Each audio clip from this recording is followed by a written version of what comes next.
ओम शांति। आज 22 जनवरी 2024 आज की साकार मुरली के अनमोल मधुर महावाक्य है। बाबा कहते, मीठे मीठे बच्चे, तुम्हें संपूर्ण पावन बनना है। तुम्हें संपूर्ण पावन बनना है, इसलिए कभी किसी को दुख नहीं दो।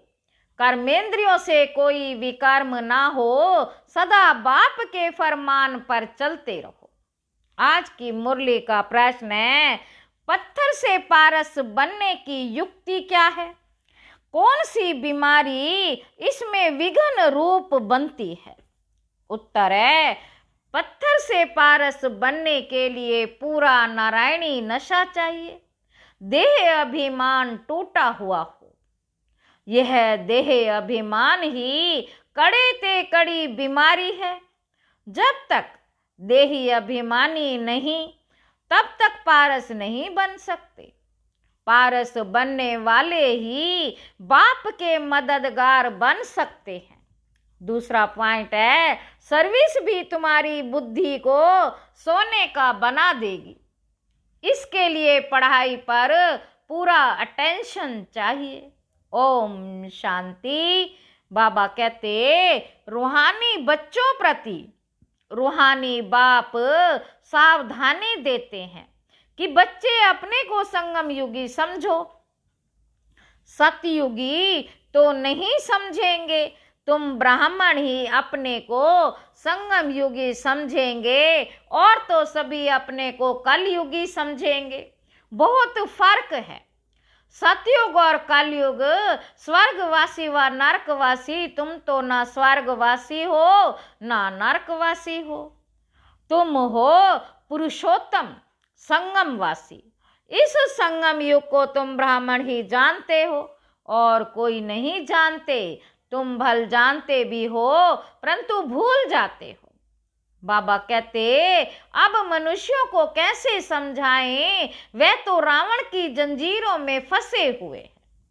राम राज्य तो है नहीं, रावण को जलाते रहते हैं। इससे सिद्ध है कि रावण राज्य है। राम राज्य क्या है और रावण राज्य क्या है, ये भी तुम समझते हो। नंबर वार बाप आते हैं संगम युग पर तो ये भेंट भी अभी की जाती है। सतयुगी और कलयुग की, कलयुग में रहने वालों को नरकवासी, सतयुग में रहने वालों को स्वर्गवासी कहा जाता है। स्वर्गवासी को पावन, नरकवासी को पतित कहा जाता है। तुम्हारी तो बात ही निराली है। तो तुम इस पुरुषोत्तम संगम युग को जानते हो।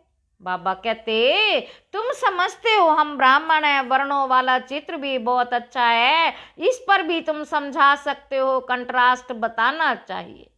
जो मनुष्य अपने को नरकवासी, पतित, कंगाल समझे, लिखना चाहिए। अब यह पुरानी कलयुगी दुनिया है, सतयुग स्वर्ग नई दुनिया है। तुम नरकवासी हो या स्वर्गवासी, तुम देवता हो या असुर, ऐसे तो कोई नहीं कहेंगे कि हम स्वर्गवासी हैं। कई ऐसे समझते हैं हम तो स्वर्ग में बैठे हैं। अरे यह तो नरक है ना, सतयुग है कहाँ? यह रावण राज्य है। तब तो रावण को जलाते हैं।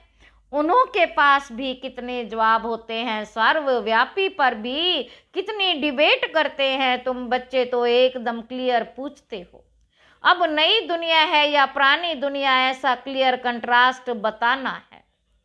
बाबा कहते, ऐसा क्लियर कंट्रास्ट बताना है, इसमें बहुत ब्रेन चाहिए। ऐसा युक्ति से लिखना चाहिए जो मनुष्य अपने से पूछे कि मैं नरकवासी हूं या स्वर्गवासी, ये पुरानी दुनिया है या नई दुनिया है, ये राम राज्य है या रावण राज्य, हम पुरानी कलयुगी दुनिया के रहवासी हैं या नई दुनिया के वासी हैं। हिंदी में लिखकर फिर अंग्रेजी गुजराती में ट्रांसलेट करें तो मनुष्य अपने से पूछे कि हम कहाँ के रहवासी हैं। कोई शरीर छोड़ते हैं तो कहते हैं स्वर्ग पधारा, लेकिन स्वर्ग अभी है कहाँ? अभी तो कलयुग है। जरूर पुनर्जन्म भी यहाँ ही लेंगे ना। स्वर्ग तो सतयुग को कहा जाता है। वहां अभी कैसे जाएंगे? बाबा कहते यह सब विचार सागर मंथन करने की बातें हैं। ऐसे क्लियर कंट्रास्ट हो उसमें लिख दो भगवानुवाच। हर एक अपने से पूछे, मैं सतयुगी राम राज्य निवासी हूं या कलयुगी रावण राज्य का निवासी हूं? बाबा कहते तुम ब्राह्मण हो संगमवासी, तुमको तो कोई जानते ही नहीं, तुम हो सबसे न्यारे, तुम सतयुग कलयुग को यथार्थ जानते हो। तुम ही पूछ सकते हो कि तुम विकारी भ्रष्टाचारी हो या निर्विकारी श्रेष्ठाचारी हो। ये तुम्हारा किताब भी बन सकता है। नई नई बातें निकालनी पड़े ना, जिससे मनुष्य समझे कि ईश्वर सर्वव्यापी नहीं है। तुम्हारी ये लिखित देख आपे ही अंदर से पूछेंगे। इसको आयरन एज तो सब कहेंगे, सतयुगी डीटी राज्य तो इनको कोई कह ना सके। ये हेल है या हेवन? ऐसी फर्स्ट क्लास लिखत लिखो कि मनुष्य अपने को समझ जाए कि हम बरोबर नरकवासी पतित हैं। हमारे में देवी गुण तो है ही नहीं। कलयुग में सतयुगी कोई हो ना सके। ऐसे विचार सागर मंथन कर लिखना चाहिए जो ओटे सो अर्जुन। गीता में अर्जुन का नाम दिया ही है। गीता में अर्जुन का नाम दिया है। बाबा कहते यह जो गीता है उसमें आटे में नमक है, लून और चीनी में कितना फर्क है, वह मीठा वह खारा। श्री कृष्ण भगवानु वाच लिख कर गीता ही खारी कर दी है। मनुष्य कितना दलदल में फंस पड़ते हैं, विचारों को ज्ञान के राज का भी पता ही नहीं। ज्ञान भगवान तुमको ही सुनाते हैं और किसको पता ही नहीं। नॉलेज तो बहुत सहज है, परंतु भगवान पढ़ाते हैं ये भूल जाते हैं, टीचर को ही भूल जाते हैं। नहीं तो स्टूडेंट कभी टीचर को भूलते नहीं। घड़ी घड़ी कहते हैं बाबा हम आपको भूल जाते हैं। बाबा कहते माया कम नहीं है, तुम देह अभिमानी बन पड़ते हो, बहुत विकर्म बन जाते हैं। ऐसा कोई खाली दिन नहीं जो विकर्म ना होते हो। एक मुख्य विकर्म ये करते हो जो बाप के फरमान को ही भूल जाते हो। बाप फरमान करते हैं मन मना भाव, अपने को आत्मा समझो ये फरमान मानते नहीं है तो जरूर विकर्म ही होगा। बहुत पाप हो जाते हैं, बाप का फरमान बहुत सहज भी है तो बहुत कड़ा है। कितना भी माथा मारे फिर भी भूल जाएंगे, क्योंकि आधा कल्प का देह अभिमान है ना। 5 मिनट भी यथार्थ रीति याद में बैठ नहीं सकते। अगर सारा दिन याद में रहे फिर तो कर्मातीत अवस्था हो जाए। बाप ने समझाया है, इसमें मेहनत है। तुम वह जिस्मानी पढ़ाई तो अच्छी रीति पढ़ते हो, हिस्ट्री ज्योग्राफी पढ़ने की कितनी प्रैक्टिस है, परंतु याद की यात्रा का बिल्कुल भी अभ्यास नहीं। अपने को आत्मा समझ बाप को याद करना यह है नई बात। विवेक कहता है ऐसे बाप को तो अच्छी रीति याद करना चाहिए। थोड़ा टाइम निकाल रोटी टुकड़ खाते हैं, वह भी बाबा की याद में। जितना याद में रहेंगे उतना पावन बनेंगे। ऐसे बहुत बच्चे हैं जिनके पास इतने पैसे हैं जो ब्याज मिलता रहे बाप को याद करते रोटी टुकड़ खाते रहें बस, परंतु माया याद करने नहीं देती। कल्प पहले जिसने जितना पुरुषार्थ किया है उतना ही करेंगे। टाइम लगता है, कोई जल्दी दौड़ी लगाकर पहुंच जाए यह हो ना सके। इसमें तो 2 बाप हैं, बेहद के बाप को अपना शरीर है नहीं, वह इनमें प्रवेश होकर बात करते हैं तो बाप की श्रीमत पर चलना चाहिए। बाप बच्चों को यह श्रीमत देते हैं कि देह सहित सब धर्म छोड़ अपने को आत्मा समझो। तुम पवित्र आए थे, 84 जन्म लेते लेते तुम्हारी आत्मा पतित बनी है। अब पावन बनने के लिए श्रीमत पर चलो, तब बाप गारंटी करते हैं तुम्हारे पाप कट जाएंगे, तुम्हारी आत्मा कंचन बन जाएगी। फिर वहां देह भी कंचन मिलेगी। जो इस कुल का होगा वह तुम्हारी बातें सुनकर सोच में पड़ जाएगा। कहेगा तुम्हारी बात तो ठीक है, पावन बनना है तो किसको दुख नहीं देना, मनसा वाचा कर्मणा पवित्र बनना है। मनसा में तूफान आएंगे, तुम बेहद की बादशाही लेते हो ना, तुम भल सच बताओ व ना बताओ, परंतु बाप खुद कहते हैं माया के बहुत विकल्प आएंगे, परंतु कर्मेंद्रियों से कभी विकर्म नहीं करना, कर्मेंद्रियों से कोई पाप नहीं करना। बाबा कहते ये कंट्रास्ट की बातें अच्छी रीति लिखनी चाहिए। श्री कृष्ण पूरे 84 जन्म लेते हैं और शिव पुनर्जन्म नहीं लेते, वह सर्व गुण संपन्न देवता है, यह तो है ही बाप। तुमने देखा है पांडवों के चित्र कितने बड़े बड़े बनाए हैं, इसका मतलब है कि वह इतनी बड़ी विशाल बुद्धि वाले थे, बुद्धि बड़ी थी, उन्होंने फिर शरीर को बड़ा बना दिया। तुम्हारी जैसी विशाल बुद्धि और कोई की हो ना सके, तुम्हारी है ईश्वरीय बुद्धि। भक्ति में कितने बड़े बड़े चित्र बनाकर पैसे बर्बाद करते हैं, कितने वेद शास्त्र उपनिषद बनाए, कितना खर्चा किया। बाप कहते तुम कितने पैसे गंवाते आए हो, बेहद का बाप उलाना देते हैं। तुम फील करते हो बाबा ने पैसे बहुत दिए, राजयोग सिखलाकर राजाओं का राजा बनाया, वह जिस्मानी पढ़ाई पढ़कर बैरिस्टर आदि बनते हैं, फिर उसमें कमाई होती है, इसलिए कहा जाता है नॉलेज सोर्स ऑफ इनकम। यह है ईश्वरीय पढ़ाई भी सोर्स ऑफ इनकम है, जिससे बेहद की बादशाही मिलती है। भागवत रामायण आदि में कोई नॉलेज नहीं है, एम ऑब्जेक्ट ही सब कुछ नहीं। बाप जो नॉलेजफुल है वह बैठ तुम बच्चों को समझाते हैं, यह है बिल्कुल नई पढ़ाई। वह भी कौन पढ़ाते हैं? भगवान। नई दुनिया का मालिक बनाने के लिए पढ़ाते हैं। इन लक्ष्मी नारायण ने यह पढ़ाई से ऊंच पद पाया है। कहाँ राजाई कहाँ प्रजा, कोई की तकदीर खुल जाए तो बेड़ा पार है। स्टूडेंट समझ सकते हैं कि हम पढ़ते हैं और फिर पढ़ा सकते हैं व नहीं। पढ़ाई पर पूरा अटेंशन रखना चाहिए। पत्थर बुद्धि होने के कारण कुछ भी समझते नहीं। तुमको बनना है सोने की बुद्धि, वह उन्हों को बनेगी जो सर्विस में रहेंगे। बेद पर भी किसी को समझा सकते हो। बेहद के बाप से बेहद का वर्षा लो, भारत स्वर्ग था।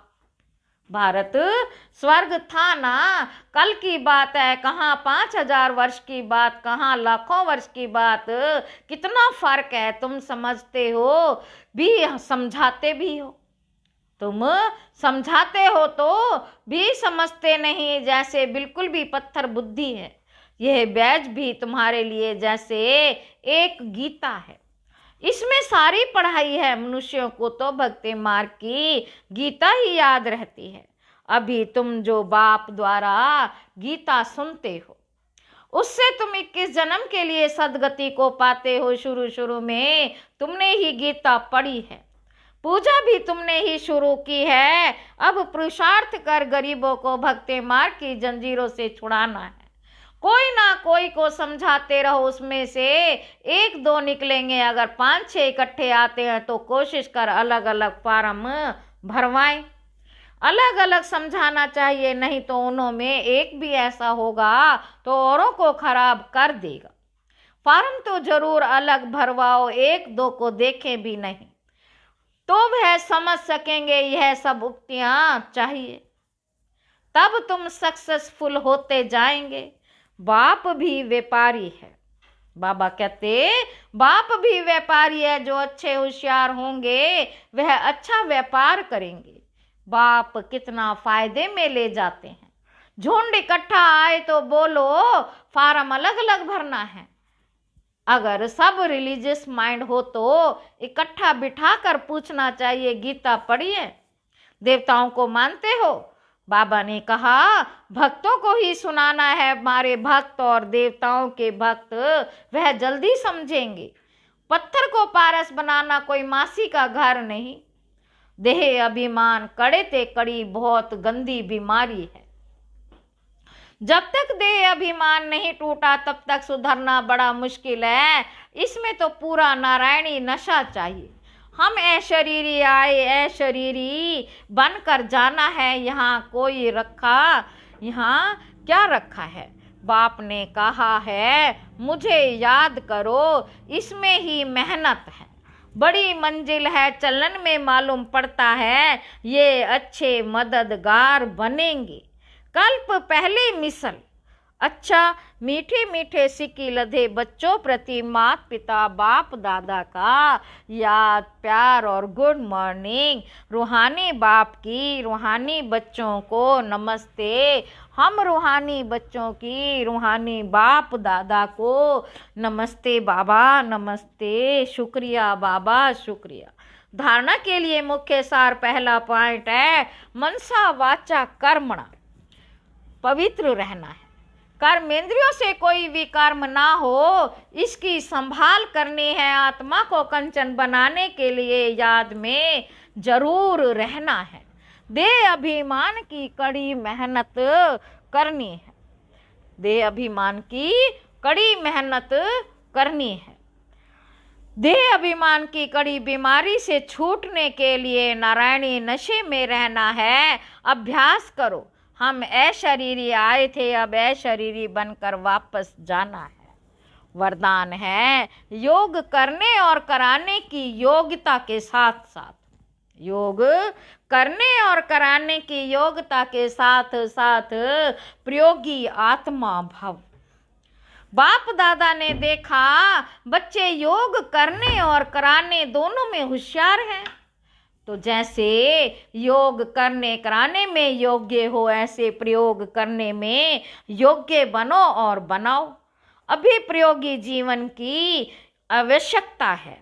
सबसे पहले चेक करो कि अपने संस्कार परिवर्तन में कहाँ तक प्रयोगी बने हैं, क्योंकि श्रेष्ठ संस्कार ही श्रेष्ठ संसार के रचना की नींव है। अगर नींव मजबूत है तो अन्य सब बातें स्वतः मजबूत हुई पड़ी हैं। स्लोगन है अनुभवी आत्माएं कभी वायुमंडल व संग के रंग में नहीं आ सकती। अच्छा, ओम शांति।